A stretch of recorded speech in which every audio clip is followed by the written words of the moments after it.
আসসালামু আলাইকুম রহমতুল্লাহ। আলহামদুলিল্লাহ ওয়াসসালাতু ওয়াসসালামু আলা রাসূলিল্লাহ। আম্মা বা'দ ফাআউযু বিল্লাহি মিনাশ শাইতানির রাজীম। বিসমিল্লাহির রহমানির রহিম।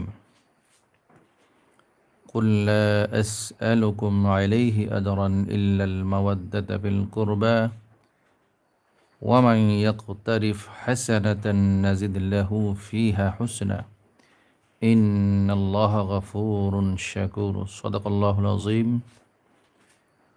وفي آية أخرى إنما يريد الله ليذهب عنكم الرجس أهل البيت ويطهركم تطهيرا صدق الله العظيم। সম্মানিত ভিউয়ার্স, আজকে আমরা পবিত্র মহররম মাসের ঐতিহাসিক আশুরা সম্পর্কে একটু আলোচনা করব। 10ই মুহররম পৃথিবীর শুরু থেকে বর্তমান পর্যন্ত যতটি ঐতিহাসিক ঘটনা সংঘটিত হয়েছে তার মধ্যে উল্লেখযোগ্য হচ্ছে হযরত জিবরিল আমিন আলাইহিস সালাতু ওয়াস সালাম এই মুহররমের 10 তারিখ সর্বপ্রথম আমাদের নবী সাল্লাল্লাহু আলাইহি ওয়াসাল্লামের সাথে সাক্ষাৎ করেছিলেন এবং এই মুহররম মাসের 10 তারিখই আল্লাহ তাআলা 7 আসমান এবং 7 জমিন সৃষ্টির সূচনা করেছেন। হযরত আদম এবং হাওয়া আলাইহিমুস সালামকে সৃষ্টি করেছেন এই 10ই মুহররম, এবং এই 10ই মুহররম আদম এবং হাওয়া জান্নাতে প্রবেশ করেছিলেন এবং তাদের তওবা কবুল হয়েছিল সেই 10ই মুহররম। হযরত ইদ্রিস আলাইহিস সালামকে আল্লাহ তাআলা উচ্চ আসনে উন্নীত করেছিলেন সেই 10 তারিখ। হযরত নূহ আলাইহিস সালামের জন্ম হয়েছিল 10ই মুহররম অর্থাৎ আশুরায়, এবং হযরত নূহ আলাইহিস সালামের প্লাবনের সময় সেই নৌকা, যে নৌকায় তার অনুসারীরা আরোহণ করেছিলেন, সেই নৌকা যদি পাহাড়ে গিয়ে ঠেকেছিল বা যদি পাহাড়ে গিয়ে উপস্থিত হয়েছিল সেই 10ই মুহররম। হযরত দাউদ আলাইহিস সালামের তওবা কবুল হয়েছিল সেই 10ই মুহররম আশুরায়। হযরত সুলাইমান আলাইহিস সালামের রাজত্ব ফিরে পেয়েছিলেন সেই 10ই মুহররম। হযরত ইউনূস আলাইহিস সালামের জন্ম হয়েছিল সেই 10ই মুহররম, এবং তিনি মাছের পেট থেকেই বেরিয়েছেন এই 10ই মুহররম। হযরত ইব্রাহিম আলাইহিস সালামকে আল্লাহ তাআলা খলিল উপাধি দিয়েছেন, খলিল হিসেবে গ্রহণ করেছেন 10ই মুহররম, এবং নমরুদের অগ্নিকুণ্ড থেকে আল্লাহ তাআলা এই 10ই মুহররম হযরত ইব্রাহিমকে নাজাত দিয়েছিলেন। এবং পবিত্র কাবা, যে কাবার দিকে আমরা অভিমুখী হয় নামাজ পড়ি, যে কাবা পৃথিবীর প্রথম ঘর, ইন্না আউওয়ালা বাইতিন উযিয়া লিন-নাস বিবাক্কা ইলা আখিরিল আয়াহ। তো এই পবিত্র কাবা শরীফ এই 10ই মুহররম নির্মাণ সূচনা হয়েছিল। হযরত ইসহাক আলাইহিস সালাম, হযরত ইসমাঈল আলাইহিস সালাম এই 10ই মুহররম জন্মগ্রহণ করেছিলেন, এবং হযরত ইব্রাহিম আলাইহিস সালাম তার ছেলে ইসমাইলকে কোরবানি করেছিলেন 10ই মুহররম, এবং বেহেশত থেকে দুম্বা এসেছিল সেই আশুরায়। হযরত ইউসুফ আলাইহিস সালামকে যখন তার ভাইয়েরা হত্যার জন্য কূপে নিক্ষেপ করেছিল, তারপরে তিনি একটা যাত্রী দল তাকে পেয়েছিল, তারা নিয়ে এক বাজারে বিক্রি করলো। তারপরে তিনি এক দেশের রাজা হলেন। এর আরও অনেক পরে হযরত ইউসুফ আলাইহিস সালাম তার বাবা ইয়াকুবের কাছে ফিরে এসেছিলেন সেই 10ই মুহররম।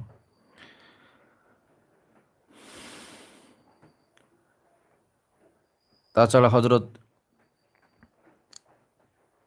ঈসা আলাইহিস সালামের জন্ম হয়েছিল সেই 10ই মুহররম। জুলেখার সাথেই হযরত ইউসুফের বিয়ে হয়েছিল 10ই মুহররম।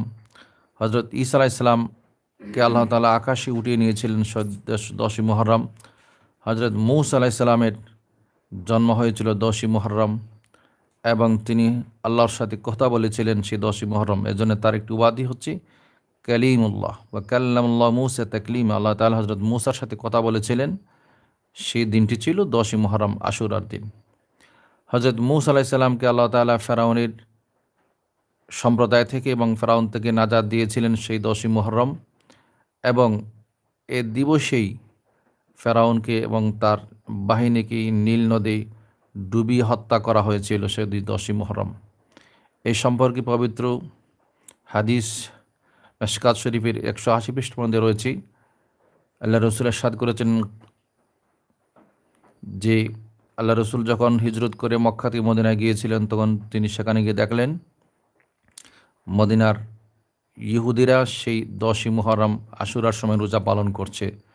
তিনি তাদেরকে প্রশ্ন করেছিলেন, তোমরা কেন এই দিবসে রোজা পালন করছো? তারা বলছিল, হাযা ইয়াউমুন আযীম আনজাল্লাহু ফীহি মূসা ওয়া কওমাহু ওয়া গাররাকা ফিরআউনা ওয়া কওমাহু ওয়া সামা মূসা শুকরান ফানাহনু নাসুমুহু। অর্থাৎ মদিনার লোকগুলো বলছিল যে এই দিবস অর্থাৎ মুহররমের 10 তারিখ একটি পবিত্র দিবস, অনেক মর্যাদাবান মহান দিবস। এই দিবসই আল্লাহ তাআলা হযরত মূসাকে রক্ষা করেছিলেন ফেরাউন এবং তার কওম থেকেই। পাশাপাশি এ দিবসেই মূসা নবীর শত্রু ফেরাউন এবং তার বাহিনীকে নীল নদে পানিতে ডুবিয়ে হত্যা করেছিলেন সেই 10ই মুহররম আশুরার তারিখে। কারণে হযরত মূসা আলাইহিস সালাম আল্লাহর শুকরিয়া আদায় করেই 10ই মুহররম রোজা পালন করতেন। সেই অনুসরণে মদিনার লোকগুলো রসুল করিম সাল্লাল্লাহু আলাইহি ওয়াসাল্লামের জমানায়ও রোজা পালন তারা করে আসতো।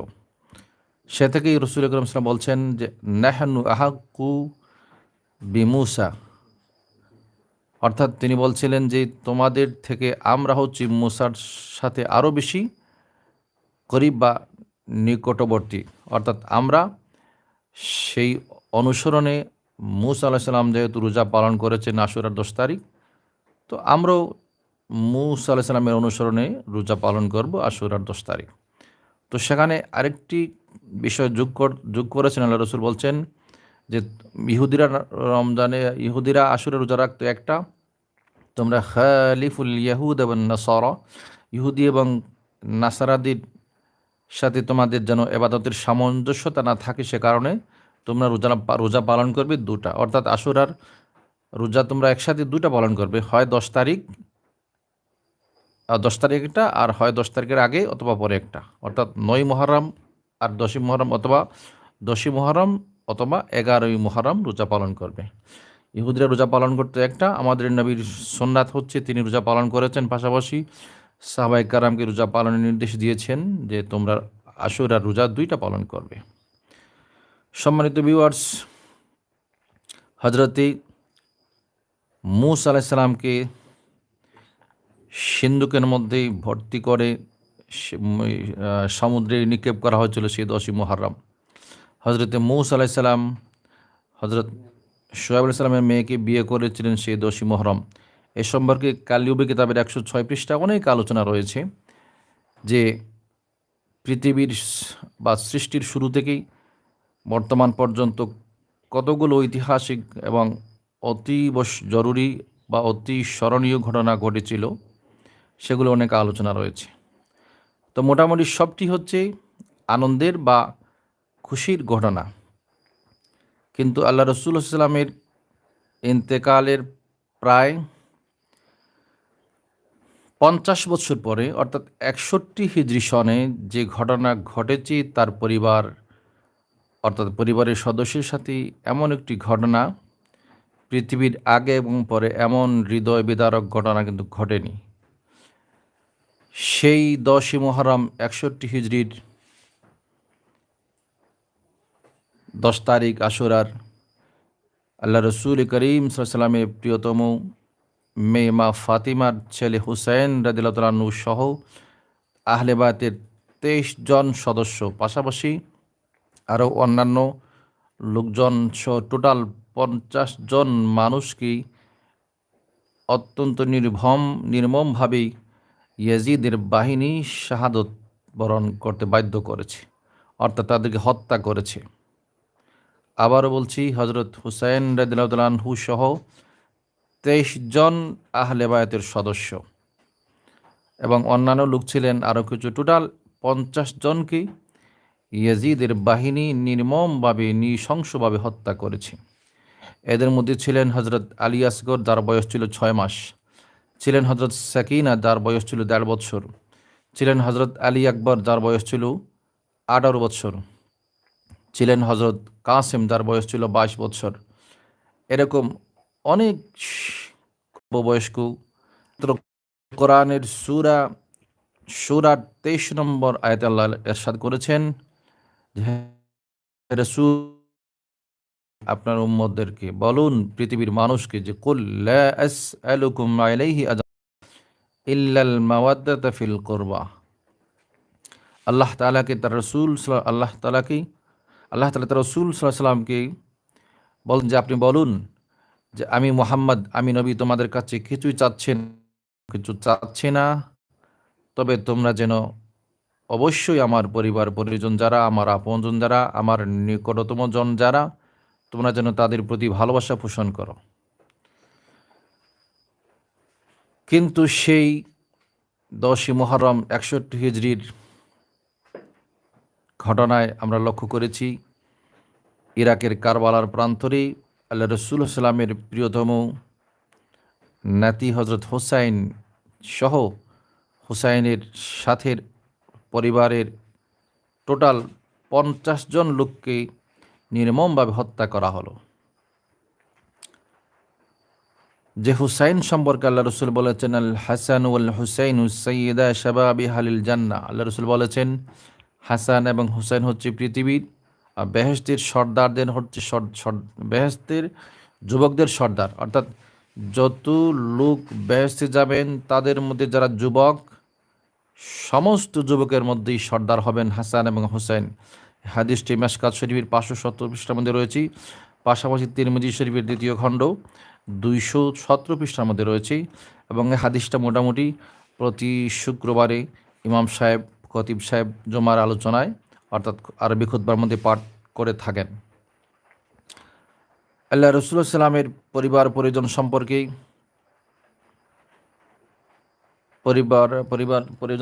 পবিত্র কোরআনের সূরা আহজাবের 23 নম্বর আয়াতের মধ্যে রয়েছে, 33 নম্বর আয়াতের মধ্যে রয়েছে, আল্লাহ ইরশাদ করেছেন, ইন্নামা ইউরিদুল্লাহু লিইয়ুযহিবা আনকুমুর রিজসা আহলাল বাইতি ওয়া ইউতাহহিরাকুম তাতহীরা। আল্লাহ বলছেন যে, নিশ্চয়ই আল্লাহ তাআলা এটা চান যে আপনার পরিবার পরিজন যারা, আপনার পরিবারের সদস্য যারা, তাদেরকে যেন আল্লাহ তাআলা ময়লা থেকে পবিত্র করেন, তাদেরকে তিনি যেন যথাযথভাবে পরিপূর্ণভাবে পাকসাফ করেন। আল্লাহ রাসূলুল্লাহ সাল্লামের পরিবার পরিজন যারা, তাদেরকে আল্লাহ তাআলা স্বচ্ছ করেছেন, পবিত্র করেছেন, পাকসাফ করে রেখেছেন। এ সম্পর্কে পবিত্র কোরআনের 33 নম্বর সূরার 33 নম্বর আয়াতের মধ্যে আল্লাহ তাআলা ইরশাদ করেছেন।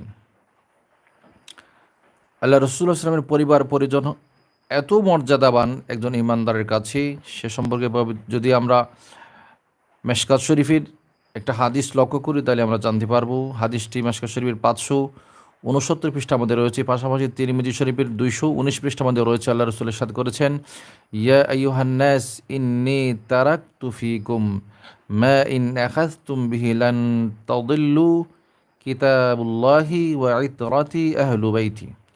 আল্লাহ রসুল দুনিয়ার মুসলমানদেরকে সম্বোধন করে বলছেন, ইন্নী তারাকতু ফীকুম, আমি তোমাদের মধ্যে রেখে যাচ্ছি এমন কিছু জিনিস, এমন কিছু বিষয়, মা ইন আখাযতুম বিহি লান তাদিল্লু, যদি তোমরা আমার এই রেখে যাওয়া বিষয়গুলোকে বা জিনিসগুলোকে আঁকড়িয়ে ধরো, তাহলে তোমরা কখনো পথভ্রষ্ট হবে না। তার মধ্যে একটা হচ্ছে কিতাবুল্লাহ, আল্লাহ তাআলার কিতাব কোরআন কারীম। 2 নাম্বার উল্লেখ করেছেন আল্লাহ রসুল, আহলু বাইতি, আমার আহলে বাইত, আমার পরিবার পরিজন। অন্য একটা হাদিস রয়েছে, আল্লাহ রসুল ইরশাদ করেছেন যে, তারাকতু ফীকুম আমরাইন লান তাদিল্লু মা তামাসসাকতুম বিহিমা কিতাবাল্লাহি ওয়া সুন্নাতা রাসূলিহি। অন্য হাদিসে আল্লাহ রসুল বলেছেন যে, আমি তোমাদের মধ্যে 2টো জিনিস রেখে যাচ্ছি, যদি তোমরা সেই দুটোকেই জীবনে গ্রহণ করো বা আঁকড়িয়ে ধরো, তাহলে তোমরা কখনো পথভ্রষ্ট হবে না, তোমাদের জীবনে কখনো ভ্রান্তি আসবে না। সে দুটির একটি হচ্ছে আল্লাহ তাআলার কোরআন, আর দ্বিতীয়টি হচ্ছে নবী করিম সাল্লাল্লাহু আলাইহি সাল্লামের সুন্নাত। কিন্তু এই হাদিসে আল্লাহ রাসূল ইরশাদ করেছেন যে আমি তোমাদের মধ্যে দুটি জিনিস রেখে যাচ্ছি, যদি তোমরা এই দুটোকেই আঁকড়িয়ে ধরো তাহলে তোমরা কখনো পথভ্রষ্ট হবে না। একটি হচ্ছে আল্লাহ তাআলার কোরআন, দুই নম্বর হচ্ছে আহলে বাইত, নবীর পরিবার, ওয়া ইত্রাতি ওয়া আহলি বাইতি।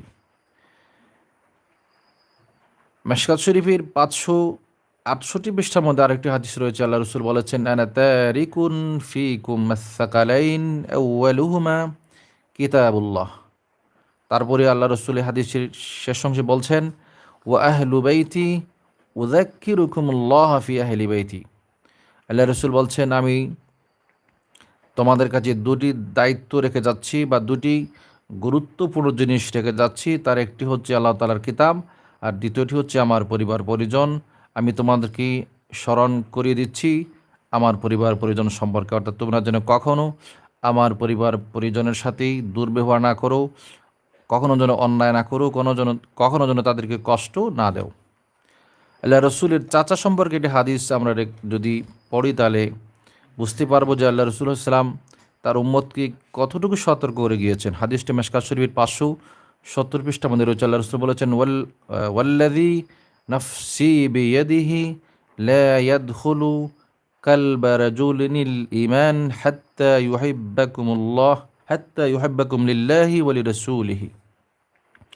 ক্বালা আইয়ুহান নাস মান আযা আম্মি ফাকাদ আযানি ফাইন্নামা আম্মুর রাজুল সিনউ আবিহি। আল্লাহ রসুল বলেছেন, আল্লাহ তাআলার কসম করে আমি বলছি, যার হাতে রয়েছে আমার প্রাণ, এক ব্যক্তির অন্তরে কখনো ঈমান প্রবেশ করবে না যে পর্যন্ত না ওই ব্যক্তি আল্লাহ এবং তার রসুলের কারণেই, আল্লাহ এবং আল্লাহ রসুলের ওয়াস্তেই যেই তোমাদেরকে মহব্বত করবে না। অর্থাৎ আল্লাহ রসুল সাল্লাম বলতে চাচ্ছেন, একজন ব্যক্তির অন্তরে কখনো ঈমান প্রবেশ করবে না যদি না সে আল্লাহ এবং আল্লাহ রসুলের কারণেই রসুলের পরিবার পরিজনের কি করে না, মহব্বত করে না। তিনি বলতেন, হাত্তা ইউহিব্বাকুম লিল্লাহি ওয়া লিরাসূলিহি। আল্লাহ এবং আল্লাহর রসুলের কারণেই যারা রসুলের পরিবার পরিজনকে মহব্বত করবে না, আল্লাহ রসুল কসম করে বলছেন ওই ব্যক্তির অন্তরে ঈমান প্রবেশ করবে না। তারপরে বলছেন, আইয়ুহান নাস, হে দুনিয়ার মানুষ, জেনে রাখো, মান আযা আম্মি, যে ব্যক্তি আমার চাচাকে কষ্ট দিবে, চাচা দিয়ে তিনি হযরত আব্বাসকে বোঝাতে চেয়েছেন, ফাকাদ আযানি, সেজন্য আমি মুহাম্মদকেই কষ্ট দিল। তারপরে বলছেন, ফাইন্নামা আম্মুর রাজুল সিনউ আবিহি, জেনে রাখা দরকার যে প্রতিটি ব্যক্তির চাচা তার বাবার মতোই হয়। অর্থাৎ চাচাকে দেখলেই বাবার কথা মনে পড়ি, চাচার কাছে বাবার গ্রাণ পাওয়া যায়, বাবার স্বাদ পাওয়া যায়, বাবার আদর স্নেহ পাওয়া যায়। তো সম্মানিত ভিউয়ার্স, আমরা জানতে পারলাম যে রসুল সাল্লাম কসম করে বলছেন, যে ব্যক্তি রসুলের পরিবার পরিজনকে মহব্বত করবে না তার অন্তরে কখনো ঈমান প্রবেশ করবে না। লক্ষ্য করুন, আমরা যারা নামাজ পড়ি, নামাজের মধ্যে অবশ্যই প্রতিটি মুসল্লিকে বা নামাজিকেই বৈঠকের মধ্যেই, অর্থাৎ শেষ বৈঠক, যদি নামাজটা 2 রাকাত হয় তাহলে শেষ বৈঠকে, আর যদি 3 অথবা 4 রাকাত হয় তাহলে শেষ বৈঠকে, মধ্য বৈঠকে তো আর দুরূদ শরীফ পড়তে হয় না। দুরূদের মধ্যে আমরা যখন আল্লাহ রসুলকে সালাম দিই, সালামের সাথে সাথে রসুলের পরিবারকেও সালাম দিতে হয়। আমরা পড়ি বৈঠকের মধ্যে, আল্লাহুম্মা সাল্লি আলা মুহাম্মাদিন ওয়া আলা আলি মুহাম্মাদ, তারপরে পড়ি আল্লাহুম্মা বারিক আলা মুহাম্মাদিন ওয়া আলা আলি মুহাম্মাদ কামা বারাকতা ইলা আখির। অর্থাৎ আমরা আল্লাহ রসুল সাল্লামকে সালাম দেই, আমরা আল্লাহ রসুলের জন্যে বরকতের প্রার্থনা করি, পাশাপাশি সাথে সাথে রসুলের পরিবার পরিজন যারা, তাদের প্রতি সালাম পেশ করি। সালাম পেশ করা রসুল এবং রসুলের পরিবারের উপর প্রতিটি নামাজের জন্য সুন্নাত। যদি কোনো ব্যক্তি নামাজ পড়ে এবং নামাজের বৈঠকে সেই আল্লাহ রসুলের উপর সালাত এবং সালাম, তার পরিবার পরিজনের উপর সালাত সালাম পেশ না করে, তাহলে তার নামাজ যদিও বা আদায় হয়ে যায় কিন্তু সুন্নাত মোতাবেক হবে না, পাশাপাশি সওয়াব পরিপূর্ণভাবে পাবে না। তো সেই ইরাকের কারবালার প্রান্তরে 61 হিজরিতে ইয়াজিদ বাহিনী রসুল করিম সাল্লামের সেই প্রিয়তম নাতি হজরত হুসাইন রাদিয়াল্লাহু আনহু সহ আহলে বায়াতির 23 জন সদস্য সাথে আরও যারা রয়েছেন টোটাল সর্বমোট 50 জন লোককে নির্মমভাবে নৃশংসভাবে হত্যা করেছে। অথচ পবিত্র কোরআনে আল্লাহ তাআলা ইরশাদ করেছেন, ইন্নাল্লাযীনা ইউযুনাল্লাহা ওয়া রাসূলাহু লা'আনাহুমুল্লাহু ফিদ দুনিয়া ওয়াল আখিরাহ ওয়া আ'আদ্দা লাহুম আযাবাম মুহিনা। আয়াতটি পবিত্র কোরআনের সূরা আহজাবের 57 নম্বর আয়াতের মধ্যে রয়েছে। আল্লাহ বলছেন, নিশ্চয় যারা আল্লাহ এবং আল্লাহর রাসূলকে কষ্ট দেয়, লা'আনাহুমুল্লাহু ফিদ দুনিয়া ওয়াল আখিরাহ, আল্লাহ তাআলা তাদেরকে দুনিয়া এবং আখিরাতে অর্থাৎ ইহ এবং পর উভয় জগতেই তাদের প্রতি আল্লাহর লানত থাকবে। আল্লাহু আকবার কবীরা। আরও বলছেন, ওয়া আ'আদ্দা লাহুম আযাবাম মুহিনা, এবং ওই সমস্ত লোকদের জন্য যারা আল্লাহ এবং আল্লাহর রাসূলকে কষ্ট দেয় তাদের জন্য রয়েছে লজ্জাজনক শাস্তি। দেখুন, যারা নবীর প্রিয়তম নাতি হুসাইনকে অন্যায়ভাবে নির্মমভাবে হত্যা করেছে, হুসাইনের ছেলে এবং মেয়ে পরিবারের সদস্যদেরকে হত্যা করেছে, এ থেকে রসুল কষ্ট পাননি? আল্লাহ রসুল সাল্লাম অবশ্যই কষ্ট পেয়েছেন। আল্লাহ রসুল সাল্লাম তার প্রিয়তম নাতি হুসাইনকে যে হত্যা করা হবে সে সম্পর্কে তিনি দুনিয়ার জীবনী অর্থাৎ আল্লাহ রসুলের জীবদ্দশায় তিনি ইশারা করে গিয়েছেন, বলে গিয়েছেন। হাদিসটি মেশকাত শরীফ 572 পৃষ্ঠার মধ্যে রয়েছে। তারপরে দালাইল নবুওয়াত কিতাবের ষষ্ঠ খণ্ড 412 পৃষ্ঠার মধ্যে রয়েছে। হাদিসটি হচ্ছে হজরত উম্মুল ফদল বিনতুল হারিস রাদিয়াল্লাহু তাআলা আনহা, আল্লাহ রাসূলুল্লাহ সাল্লাল্লাহু আলাইহি ওয়াসাল্লামের সম্মানিত চাচা আব্বাসের স্ত্রী, অর্থাৎ আল্লাহ রসুলের চাচি। তিনি বলছেন যে রাআইতু হুলমান মুনকারা, আমি একদিন একটি কঠিন স্বপ্ন দেখেছি। তারপরে তিনি আল্লাহ রসুলের দরবারে উপস্থিত বললেন, ইয়া রাসূলুল্লাহ, আমি একটি কঠিন বা জঘন্য স্বপ্ন দেখেছি। আল্লাহ রসুল বলছেন, তুমি কি দেখেছো সেটা? তখন তিনি বললেন, আমি দেখেছি আপনার দেহ মোবারক থেকে গোশতের একটি টুকরা কেটে আমার কুলে এসে পড়েছে। আল্লাহ রসুল্লাহ সাল্লাম একথা শুনে বললেন, রাআইতে খায়রান, তুমি তো ভালো স্বপ্ন দেখেছো, তুমি কেন চিন্তা করছো বা তুমি ভাবছো কঠিন স্বপ্ন দেখেছো? না, তুমি তো ভালো একটি স্বপ্ন দেখেছো। তোমার স্বপ্নের ব্যাখ্যা হচ্ছে যে হজরত ফাতেমা একটি শিশু সন্তান প্রসব করবে, ছেলে সন্তান প্রসব করবে, আর সেই সন্তানটি তোমার কুলে এসে পড়বে। সুবহানাল্লাহ।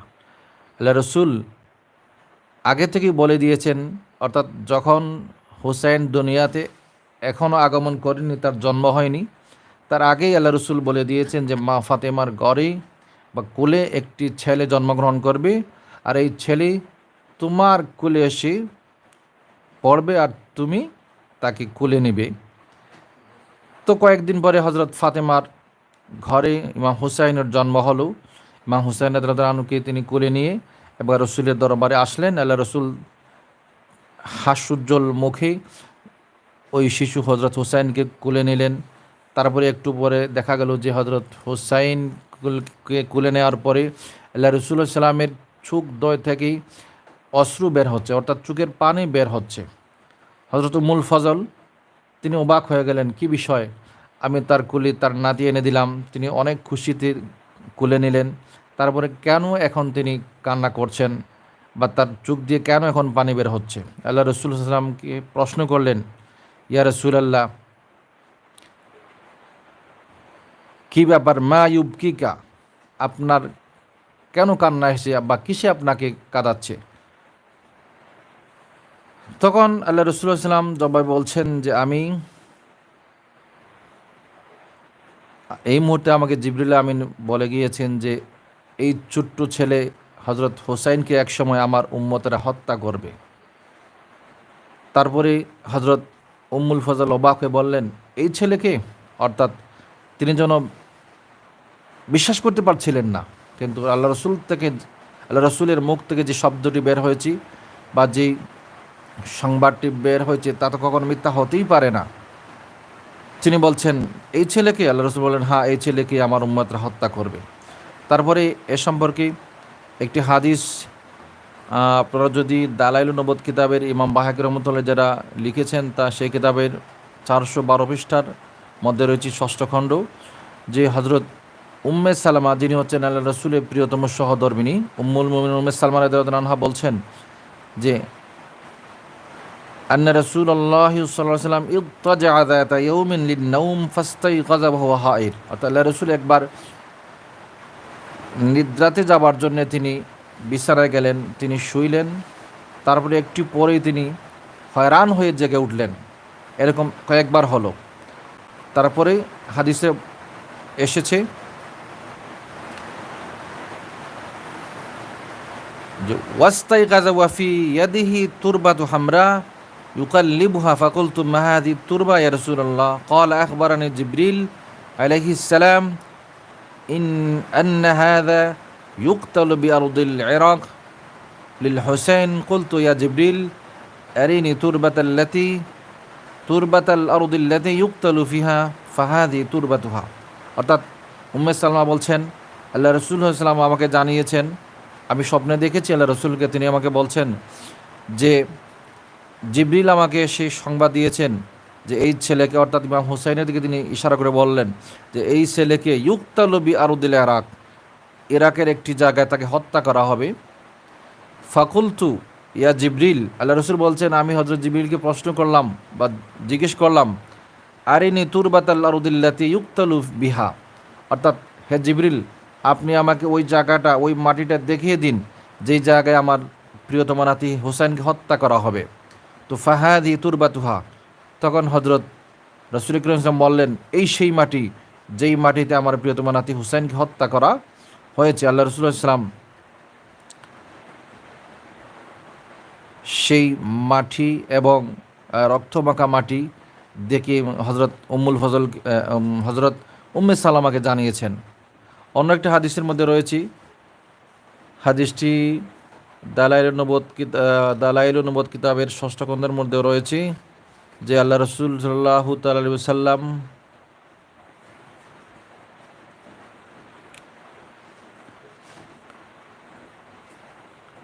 আল্লাহ রসুলকে স্বপ্নে দেখেছেন উম্মে সালামা রাদিয়াল্লাহু তাআলা আনহা, আর তিনি তখন দেখেছেন যে তার দাড়ি মোবারকের মধ্যে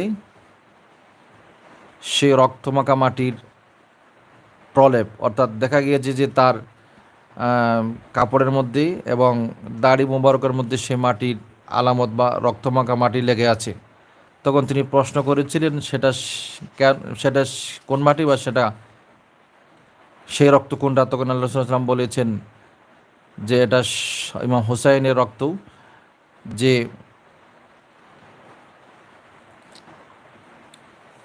আমি এই মুহূর্তে ইমাম হুসাইনের সেই জায়গা থেকে এসেছি বা সেই জায়গা উপস্থিত হয়ে এসেছি যে জায়গায় তাকে হত্যা করা হয়েছিল।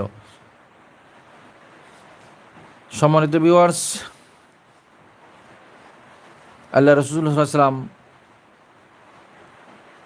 একবার বলেছেন, হাদিসটি মেশকাত শরীফের 570 পৃষ্ঠার মধ্যে রয়েছে, পাশাপাশি তিরমিজি শরীফের দ্বিতীয় খণ্ড 218 পৃষ্ঠার মধ্যে রয়েছে। আল্লাহ রাসূল বলছেন হাযানে ইবনাই ওয়া ইবনা বিনতি আল্লাহুম্মা ইন্নী উহিব্বুহুমা ফাআহিব্বাহুমা ওয়া আহিব্বা মান ইউহিব্বুহুমা। আল্লাহ রাসূল একবার ইমাম হাসান এবং হুসাইনকে লক্ষ্য করে বলছেন, হে আল্লাহ এই দুটি ছেলে, অর্থাৎ এই দুটি সন্তান আমার, অর্থাৎ আমার এই দুটি নাতি, ওয়া ইবনা বিনতি এবং আমার ফাতেমা এর প্রিয়তম সন্তান, আল্লাহুম্মা ইন্নী উহিব্বুহুমা, হে আল্লাহ আমি নিশ্চয়ই নিঃসন্দেহে এই দুই শিশুকে বা এই দুই ছেলেকে আমি মহব্বত করি। ফাআহিব্বাহুমা, তুমিও মেহেরবানি করে এই দুই ছেলেকে মহব্বত করো, অর্থাৎ হাসান এবং হুসাইনকে আপনি মহব্বত করেন।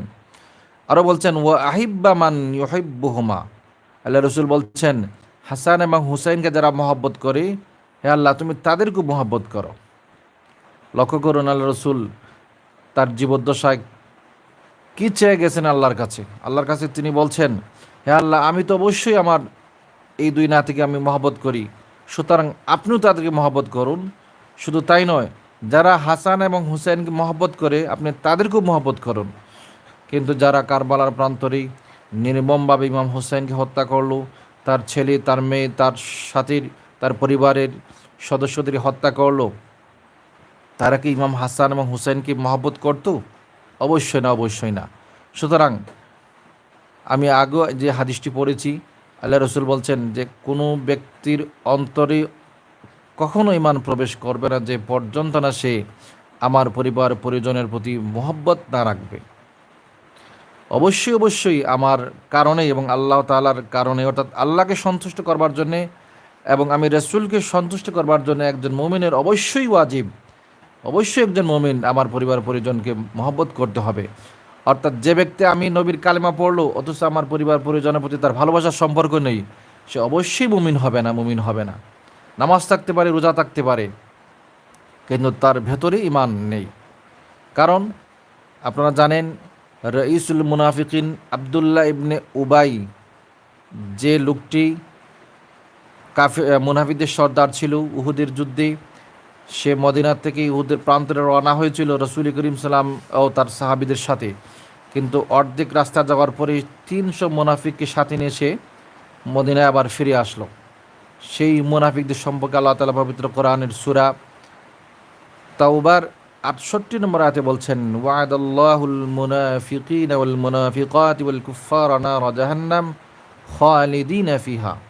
আল্লাহ বলছেন অবশ্যই আল্লাহ ওয়াদা করেছেন যারা মুনাফিক, চাই সে পুরুষ হোক আর চাই সে মুনাফিক হোক, মহিলা হোক, অর্থাৎ মুনাফিক নর নারী যারা, তাদের জন্যে এবং যারা কাফির তাদের জন্য আল্লাহর ওয়াদা রয়েছে, তারা অবশ্যই অবশ্যই জাহান্নামে প্রবেশ করবে।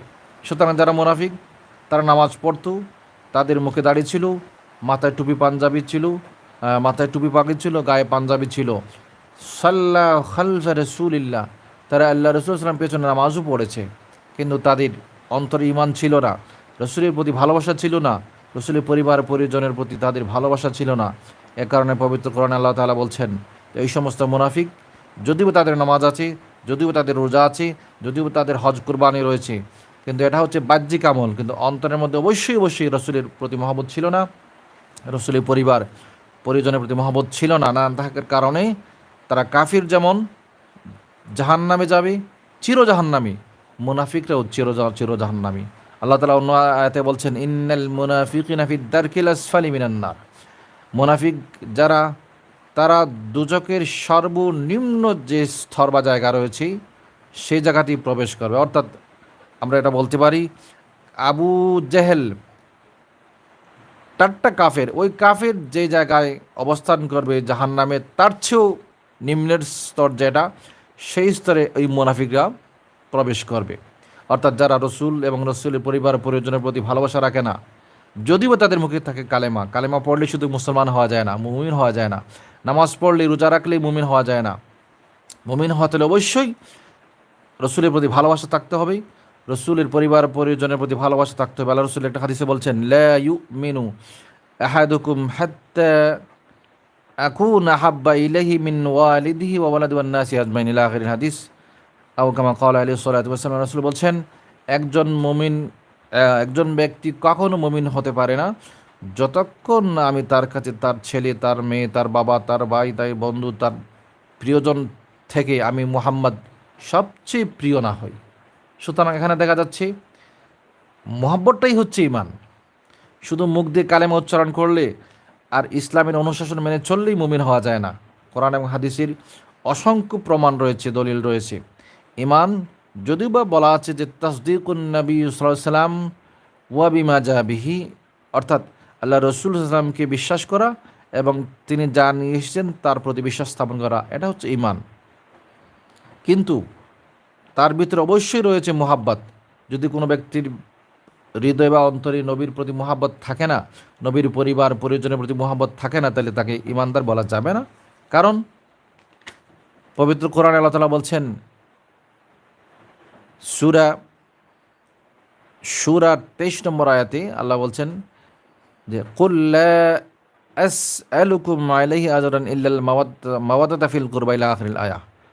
আল্লাহ তাআলা জানিয়ে দিচ্ছেন তার হাবিবের মাধ্যমে দুনিয়ার মুসলমানদেরকে, এটা পবিত্র কোরআনে আয়াতটা আপনারা পড়তে পাবেন, যে আল্লাহ রসুল বলছেন, আমি তোমাদের কাছে কিছু চাচ্ছি না, শুধু তোমাদের কাছে একটাই চাই, তোমরা যেন আমার পরিবার পরিজনের প্রতি মহাব্বত রাখো, ভালোবাসার সম্পর্ক রাখো।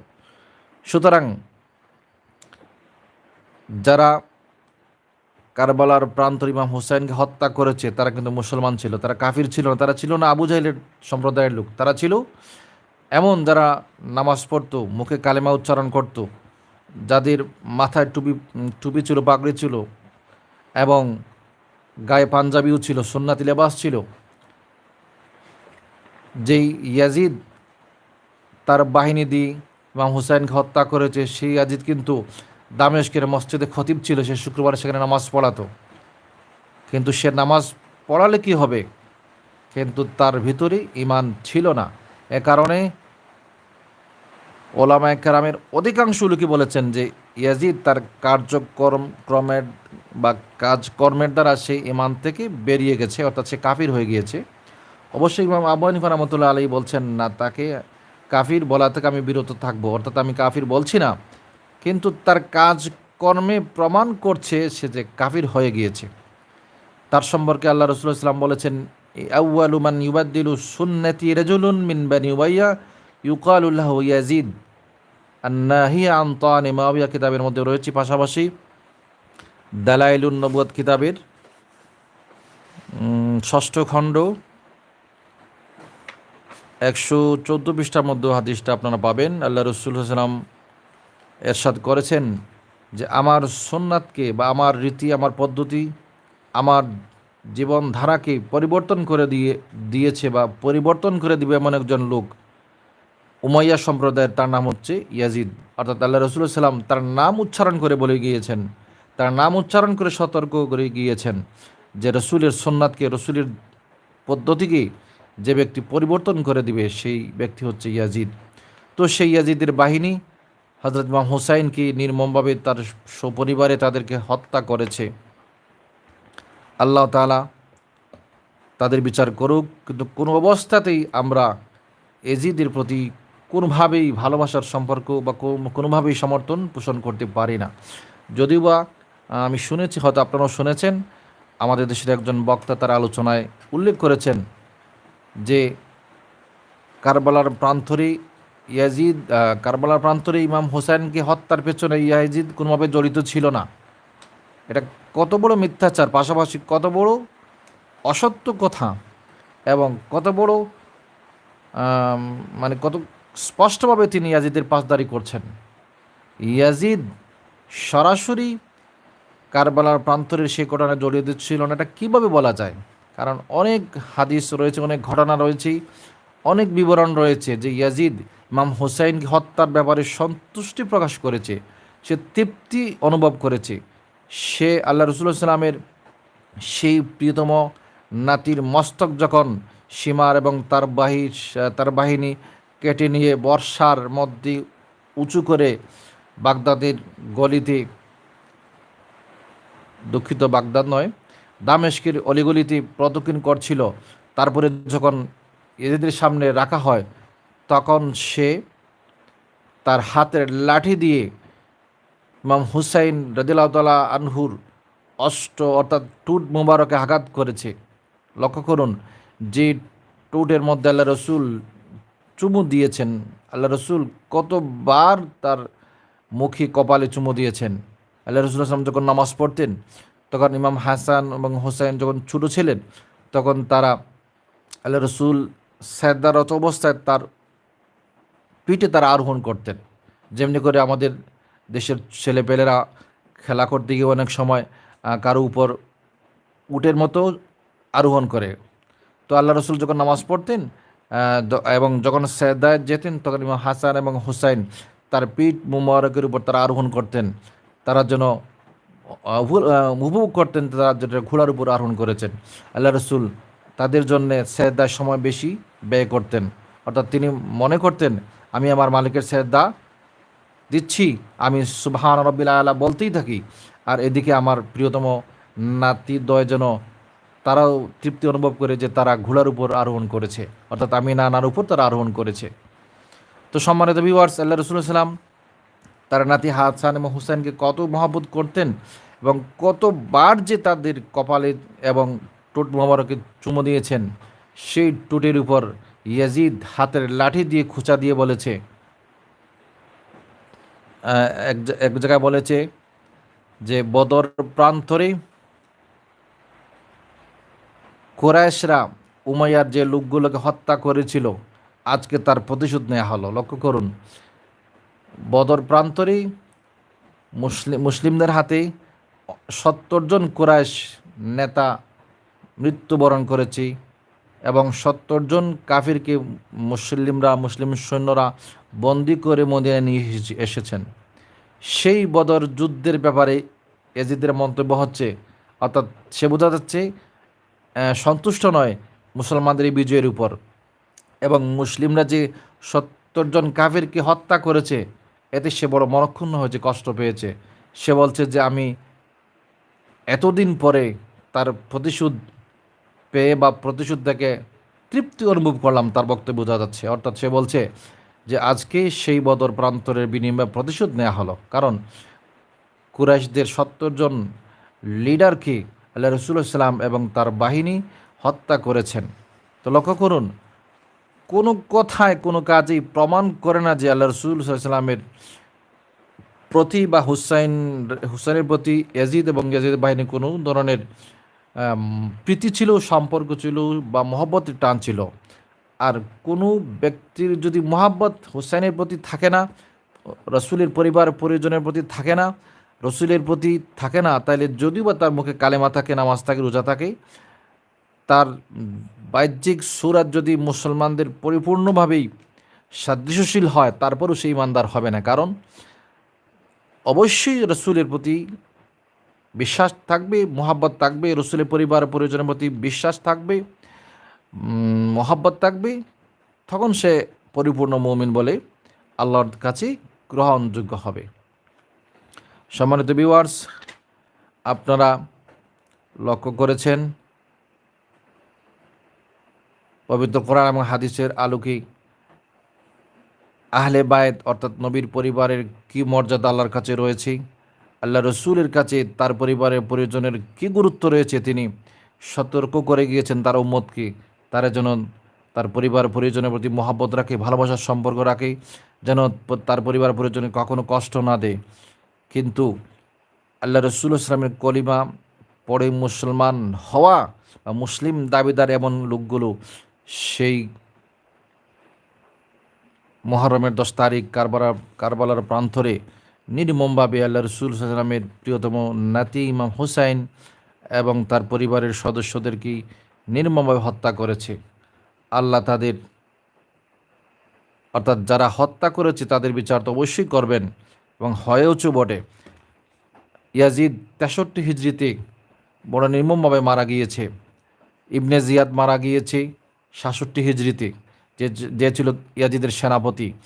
তারই নেতৃত্বে সীমার এবং তার সহযোগীরা হযরত ইমাম হুসাইনকে হত্যা করেছে। তাদের কি যে নির্মম পরিণতি হয়েছে। আর যারা কারবালার প্রান্তরে শাহাদাত বরণ করেছেন তাদের মর্যাদা আল্লাহর কাছে রয়েছে। আল্লাহ যেন তাদেরকে উত্তম প্রতিদান দুনিয়া এবং আখিরাতে দান করেন এবং তাদের প্রতি জন্য আমাদের পরিপূর্ণ ভালোবাসা আল্লাহ রাখার তৌফিক দান করেন এবং তাদের থেকে শিক্ষা গ্রহণ করবার জন্য তৌফিক আল্লাহ তাআলা আমাকে দান করেন, যেন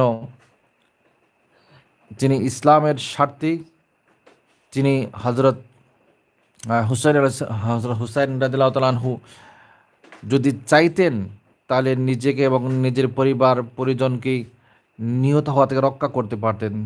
একজন পাপিষ্ঠ এবং একজন দোষী এবং অযোগ্য ইয়াজিদকে তিনি খলিফা হিসেবে গ্রহণ না করার কারণেই তার প্রতি ইয়াজিদ কর্তৃক এই হত্যাযজ্ঞ চালিয়েছিল এবং তাদেরকে হত্যা করেছে, সপরিবারেই দুনিয়ার থেকেই তুলে দিয়েছে।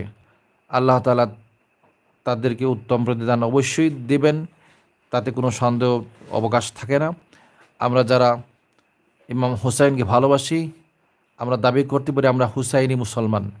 আর যারা বলে বেড়ায় যে কারবালার সেই ঘটনায় ইয়াজিদ সরাসরি জড়িত ছিল না, যারা ইয়াজিদকে ভালোবাসতে চায়, ইয়াজিদ প্রতি প্রীতি যারা পোষণ করে, আমরা তাদের প্রতি সমর্থন কখনো রাখতে পারি না।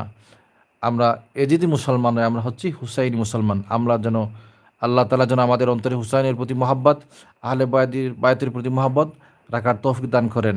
আমরা চাই সেদিন আল্লাহ রসুলের কাছে, আল্লাহ রসুলের লাওয়ায়ে হামদের কাছে যেন আমরা আশ্রয় পাই। আমাদের পাশে থাকবেন ইমাম হুসাইন, আমরা যেন হুসাইনের সাথে হাসরের মাঠে থাকতে পারি। আল্লাহ রসুল বলছেন, আল মারউ মা মান আহাব্বা, যারা দুনিয়ার জীবনে যাকে মোহাব্বত করবে, যারা দুনিয়ার জীবনে যাকে ভালোবাসবে, হাসরের মাঠে তাদের সাথে তাদের উপস্থিতি হবে, অবস্থান হবে। সুতরাং আজকে যারা হুসাইনকে মহব্বত করবেন, হুসাইন আজ থেকে প্রায় 1387 বছর আগে, অর্থাৎ 61 হিজরিতে যখন তিনি ইন্তেকাল করেছেন, শাহাদাত বরণ করেছেন, তাইলে আজকে হচ্ছে 1443 হিজরি। মোটামুটি আজ থেকে 1387 বছর আগে ইমাম হুসাইন শাহাদাত বরণ করেছেন। সেই থেকে আজ পর্যন্ত নবীপ্রেমিক মুসলিমরা, নবীপ্রেমিক ইমানদারা হুসাইনকে স্মরণ করে আসছি, তাকে মহব্বত করে আসছি। আর যারা ইয়াজিদ প্রিয়, যারা ইয়াজিদকে ভালোবাসে, তারা কোনো না কোনোভাবে ইয়াজিদকে ভালোবাসতে চায় বা ইয়াজিদকে নির্দোষ প্রমাণ করতে চায়। আল্লাহ বিষয় আমরা তাদের বিষয়টা আল্লাহর উপর ছেড়ে দিলাম। আর আমরা অবশ্যই হুসাইনকে মহব্বত করতে থাকব, রসুলের পরিবার পরিজনের প্রতি মহব্বত করতে থাকব। আল্লাহ যেন আমাদেরকে আহলে বাতির মহাব্বত পোষণ করার তৌফিক দান করেন। আমিন। সবাই ভালো থাকুন, সুস্থ থাকুন। আসসালামু আলাইকুম ওয়া রাহমাতুল্লাহি ওয়া বারাকাতুহু।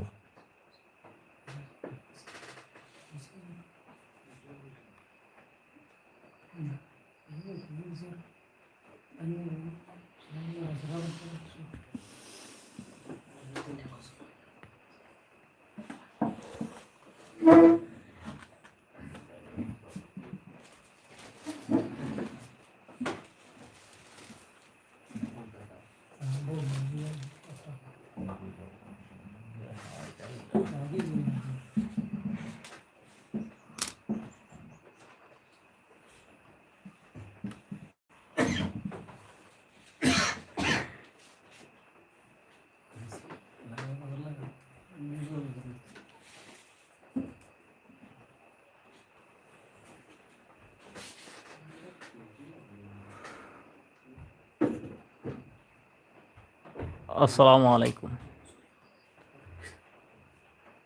অন্ধকারে তাক বাইরে ফইরা, ও মন্তর মাই বাপ ভাই বোন সাড়িয়া রে কইব দেশে যাইয়া। অন্ধকারে তাক বাইরে ফইরা, ও মন্তর ভাই বন্ধু সাড়িয়া রে কইব দেশে যাইয়া।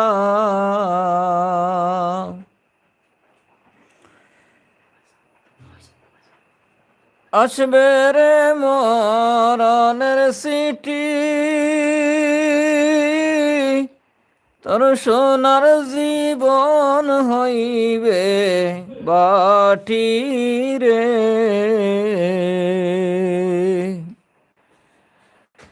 সবে মিলে কাটবে মাটি, জিন্দা সবে কাটবে রে মাটি। তোর বিদায়ের লাইগা রে কইব দেশে যাইয়া। ও মন মায়ের পেটে হইল জনম, দুনিয়ার মধ্যে হইছে চলন। দুনিয়া ছাড়ি হইবে রে মরণ, দুনিয়া সাড়ি হইবে রে মরণ, যাইবাই মাটির কবরে চলিয়া রে কইবর দেশে যাইয়া। কইবরেতে বড় বয়, দুই ফিরিস্তা সুয়াল কই, দুই ফিরিস্তা লইবে রে জবাব, দুই ফিরিস্তা করবে রে বিচার। কত ফেরেশতা থাকবে হাজির আমল নামা লইয়া রে কইবর দেশে যাইয়া। কইবরেতে বড় বয়, সাফ বিচুর জায়গারে হয়। এই দুনিয়ায় আমল কর ও মন, এই দুনিয়ায় আমল কর দেশের পালা। সবাই মিলে হাজির হবে, দুনিয়ায় থাকবে তুমি লাশ মরণে রে। ইন্না লিল্লাহি ঘোষণা, ইন্না লিল্লাহি ঘোষণা দিবে মসজিদে জানাইয়া রে কইবর দেশে যাইয়া। কোদাল ডাটি হাতে নিয়া জিন্দা সরজন যাইবে ওই সলিয়া রে। বাসগরণ্ডি খালি বাড়ির ভিতর, বাসগরণ্ডি খালি বাড়ির ভিতর, দিবে তোর ঘর দিয়া রে কইবর দেশে নিয়া। পাড়া পড়শি হাজির হইবে, তোর মরণের খবর পাইবে রে। চারজন মিলে গোসল রে দিবে, চারজন মিলে গোসল দিবে। তোর শেষ বিদায়ের বেলা রে কইবর দেশের পালা। সাদা কাফন রঙের তেনু, পিঁপড়াই করবে রেনু রে রেনু। শিয়ালে কুকুরে রে খাইবে, শিয়ালে কুকুরে রে খাইবে।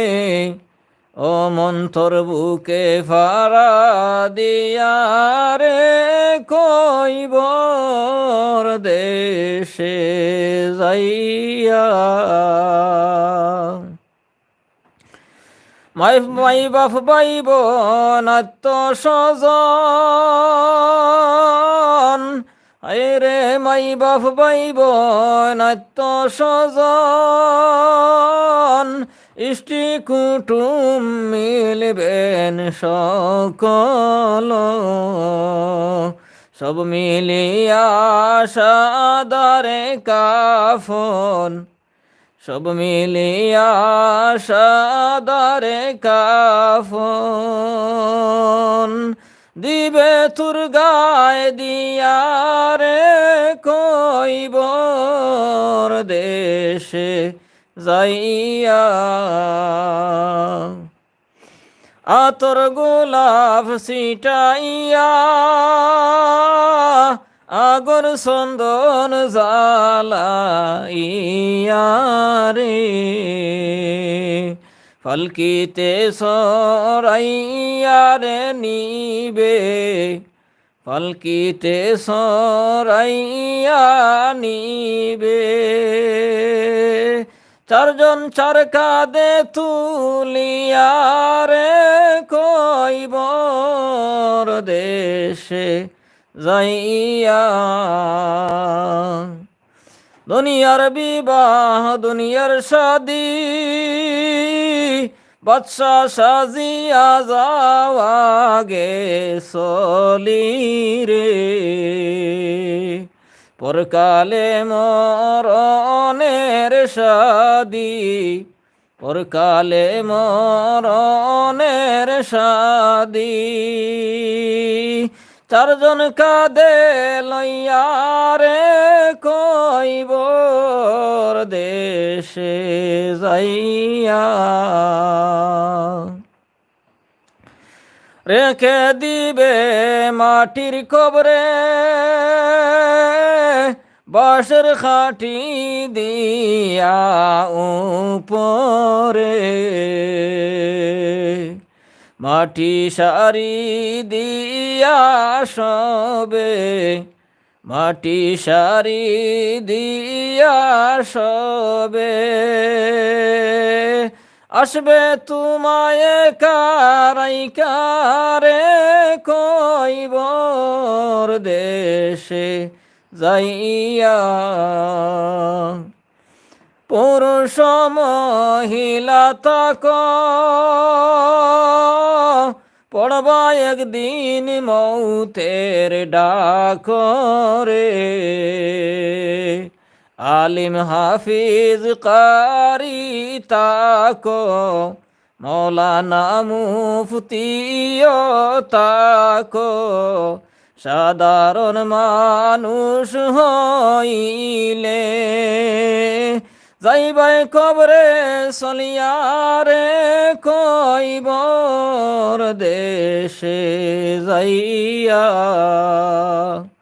অন্ধকার কবরের যাত্রী হইবা একদিন সাইয়া রে কইবর দেশে যাইয়া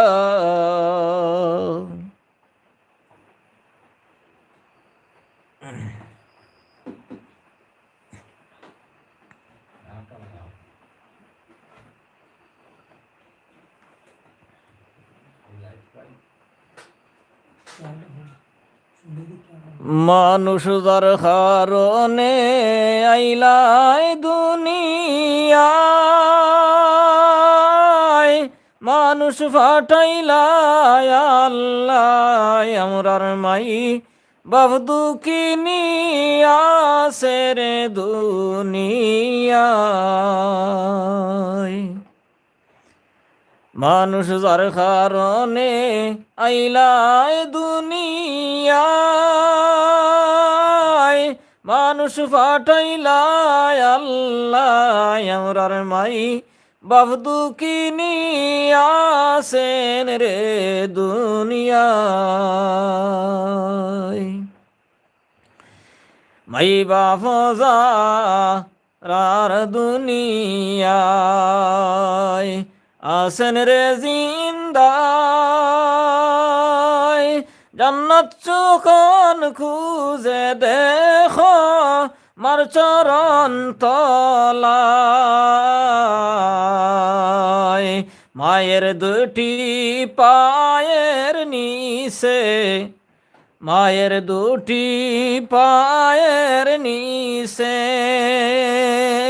জান্নাত দুটি বলছেন মালিক মাওলাই মানুষ যার কারণে আইলাই দুনিয়ায় তারে বলা নাহি যায় আমরার মা বাফদু কিনি আসে রে দুনিয়ায় মাটিতে না মাইতো না মায়ে আমায় ফিফড়ায় যদি দরে রে আমায় ফিফড়ায় যদি দরে আমায় জঙ্গলায় যাইতে দিত না বাগে যদি খায় আমরার মা বাফদু কিনি আসে রে দুনিয়ায় আল্লাহ মাই বাফজাদের নাই দুনিয়ায় সাই তোমার দরজায় আমরার মাই বাপকে জান্নাতে দিয়া মনের জালা মিঠাইবা আমরার মা বাফদু কিনি আসে রে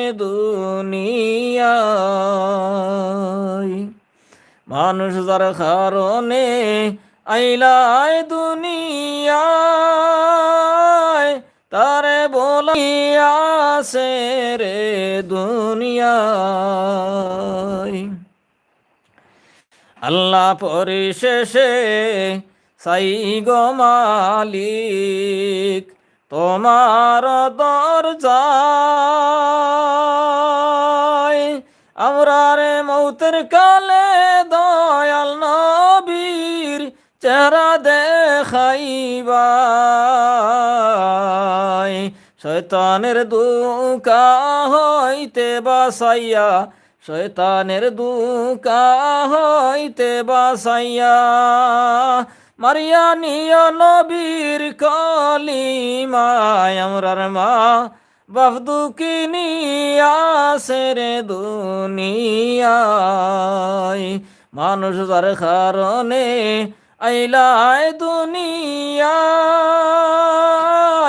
মানুষ ফাটাইলাই আল্লাহ আমরার মা বাফদু কিনি আসে রে দুনিয়ায় 10 মাস 10 দিন গয়াল্লাহ রইলাম যার তলায় আমরার মাদুকিনীকে মারার পরে জান্নাতে দিবাই আমরার মা বাফদুকিনি আসে রে দুনিয়ায় এই রে ভাই বোন মাই বাফজাদের আসেন রে দুনিয়ায় কই বুঝাই তোরা রে মাই বাফেরি খেজমত করিয়া দুনিয়ার উপরে আল্লাহর নবী যিনি করছেন ওয়াদা আল্লাহর নবী যিনি করছেন ওয়াদা মার খেদমত করিবা এ দুনিয়ায় আমরার মা বাফদুকিনি আসে রে দুনিয়ায় মা বাপেরি খেদমতকারী সন্তান মরি গেলে মাটির কবর গায় আল্লাহ জান্নাত দান করিবে তাদের নবীর উসিলায় আমরার মা বাফদুকিনি আসে রে দুনিয়ায় মানুষ যার কারণে আইলায় দুনিয়ায় তারে বলা নাহি যায় আমরার মা বাফদুকিনি আসে রে দুনিয়ায় আমরার মা বাফদুকিনি আসে রে দুনিয়ায় আমরার মা বাফদুকিনি আসে রে দুনিয়ায় আমরার মা বাফদুকিনি আসে রে দুনিয়ায়